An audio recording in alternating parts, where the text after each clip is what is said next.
Hello, welcome to my weekly cybersecurity roundup. My name is Clinton Walker. If you're a new follower of mine on LinkedIn and watching this video, welcome. If you're an existing follower, thank you again for tuning in. So this week I'll be covering three breaches that happened out there in the industry in the last 7 days, some of which have been trending. And I'll touch on what the breaches are, what happened, and give you some countermeasures as to how to address that if you're in a similar industry, or if you're indeed currently in that sector as well. And I'll also outline how Pragmatyq, we as a Pragmatyq platform services, can also help you as well. So to start off with, this week you've seen where a big law firm, law platform, a data broker in the legal and financial space been breached, where there's a high exposure. There was a huge exposure of financial data as well as other data on their platform. So what happened? It is said that the attacker was called full scrum sec, and they've exploited what is called the React Shell vulnerability. And that's a vulnerability within the ecosystem of AWS, whereby there was unpatched entities or services within the React AWS environment. Now, React is a methodology, a tool that's used in the development space and configuration space in the cloud environment and in applications. It is said that the container had badly overprivileged roles. And when I said overprivileged, is that it means you have more privilege to do things, more access than you require as a normal user to do certain tasks and carry out certain function. So it is said that attacker read all and has access to all the secrets that was in the environment, and they use what is called the Redshift master credentials. And by that, it means whenever you go to set up an account on a system, the first credentials and sets of credentials that you use to register and create an account and set up an environment, that is the anchor master account that is used to give access to other users on the system. So they've compromised basically the main entity and credentials that controls the whole platform. And it was said that they've exploited or gained access to over 2 gig of structured data, and the data also includes an extra 400,000 users' records across government, financial services, insurance services, and across the sector, because they've covered a lot of sectors in what they do. Now, what are some of the countermeasures that they could have applied or applied better, or similar companies can apply? Well, they can fix the cloud identity and access management system and ensure that there's no secret sprawl. Enforce least privileges, so give access to only the things that that user or that entity needs to perform their role, nothing that is higher than them, above, or gives them privilege that they don't really need to have. Ensure that every container and microservices are secure. Centralize and rotate secrets and scan regularly your system for overprivileged access and accounts, and search for plain text passwords that might be lingering around in an environment somewhere on your platform. Treat all public facing app as a high risk entity that can attract attackers easily, and make sure that you do alerting, monitoring on a continuous basis, not just on a one-off basis. So in this scenario, how can Pragmatyq help you in terms of managing, mitigating, and being proactive in assessing these scenarios and securing your system? Now, we can help you to map vendors in their cloud environment and look at their identity and access management, and look at how their secrets are managed to ensure that it aligns with industry standards and controls, similarly to those that are in ISO 27001, the NIST framework, GDPR, etc. And we can help you to flag those and make sure that those are addressed at the outset in terms of when it was configured, when the system was set up, and ongoing. We can help you with auditing those and ensure that any remedial actions that come out of that, we can guide you and support you. in managing those. Now, the other one that I want to talk about is a very famous company, and basically, attackers target Mac users with fake Clean My Mac campaign. And basically, these attackers use this if a user were to click on these campaign ads on websites, it will basically breach their system and empty their crypto wallets. Yes, they can do that. Now, what's happening here is that apparently the attackers were running convincing ads and buying ads on various websites that users would normally visit, and it basically enticed them to click on this Clean My Mac tool or link in order to clean up their system, defrag it, or remove any kind of a malware or virus on it. But in turn, it's actually doing the same thing. So be vigilant and be aware. It is said that they're using fraudulent websites, as I said, and they're buying ads to push out to multiple websites that are really big with traffic and use that to pull in their users to click on these and use their utility. Now, how can you protect yourself against that as a business and as an individual? Make sure that you install apps only from the official source. So go to the Mac websites or the vendor website directly and manually type in the URL to access their system. Do not go via an ad link or any other link to get that access to update or patch your system or to clean your system.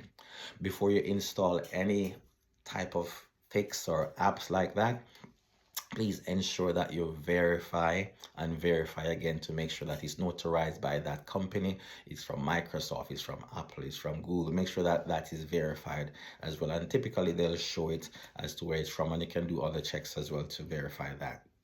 Keep your Mac and your OS systems or operating systems up to date, and make sure that your wallet is fully patched and use secure credentials to secure those.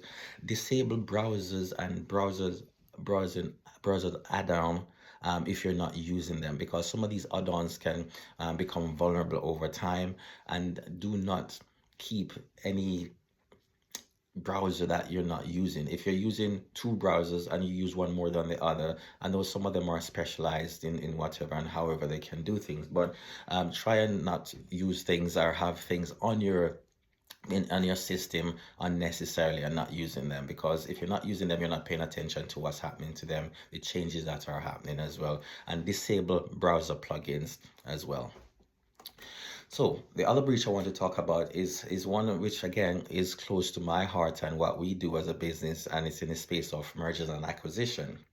It is said that a company by the name of Pathstone Family Office, and family office are synonymous to VCs, a family of wealthy individuals who invest and do lots of merger and acquisition deals and work with high net worth individual. Their data was breached in what they are calling, a family office extortion or breach. So what happened is that an attacker breached their system, exfiltrate clients' data, high net worth clients' data.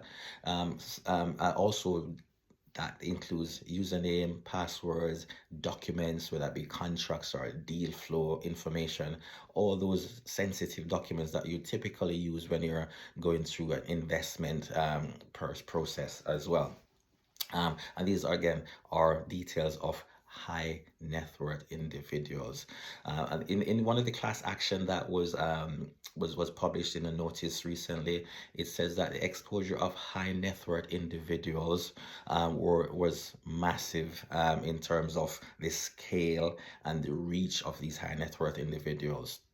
There was a concentrated risk around these wealthy individuals who are doing a lot of mergers and acquisition deals globally, especially in the private equity space as well. And it caused a lot of reputational damage for them. And again, those spaces are very highly trusted environment when you talk about highly net worth individual. They're in this small percentage, less than 1%, 2% of those individuals. So you can imagine the magnitude and the trust issue that comes with that as well. So how can you protect against these type of data breaches and scenario? Treat data brokers and specialist providers of those services as tier one risks. right? If you see them as a risk, you approach them as a high risk, and you make sure that you implement greater scrutiny and security controls to manage and monitor your risk profile continuously.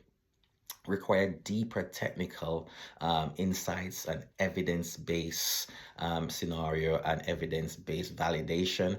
Don't just take a SOC report or a SOC output as the gospel that their system is secure.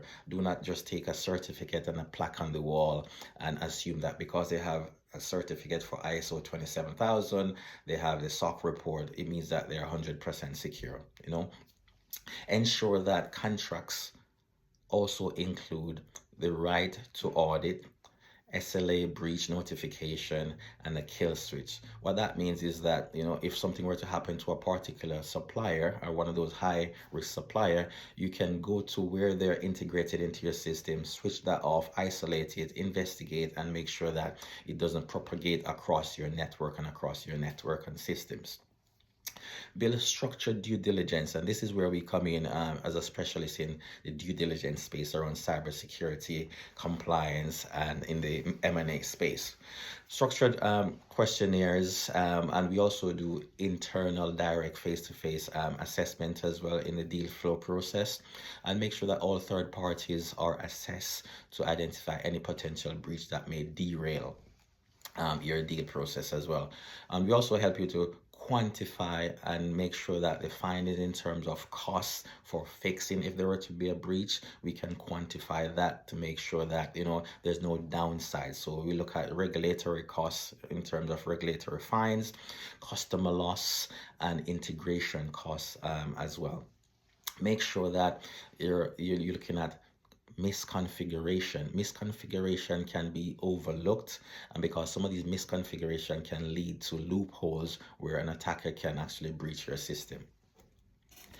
To follow on as well, to give a bit more context in terms of how we can help you to map those vendors and identify who they are, where they're based, the type of data they're holding, how they're connecting to your system, and what level of impact they will have on your business if they were to be breached as well. So we look at the full 360 view and do continuous monitoring and continuous attack surface monitoring to give you real-time insights, not a snapshot in time, as to what the current risk profile of those vendors and partners that you're working with are.